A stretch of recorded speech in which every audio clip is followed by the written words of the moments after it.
Внезапный сильный ветер буквально в течение получаса пронесся над побережьем французского департамента Кальвадос вечером в субботу, 18 июня 2022 года.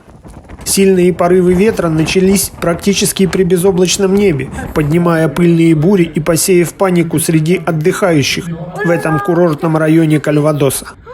Причиной резкого усиления ветра стал холодный атмосферный фронт, который в результате длительного дефицита влаги на северо-западе Европы прошел практически без образования облачности и выпадения осадков. При этом, если в течение дня температура воздуха в городах, расположенных на побережье департамента, превышала 30-градусную отметку, то в момент усиления ветра и пыльных бурь за считанные минуты похолодало на 15 градусов. Пыль и песок забивали глаза и мешали дышать. Люди с трудом могли удержать свои пляжные полотенца, зонтики и другие личные вещи.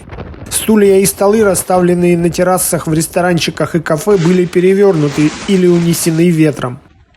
Однако самые драматические последствия наблюдались в небольшом приморском городке-курорте Виллер-сюр-Мер. Там не справился с ветром и разбился 31-летний кайтсерфер.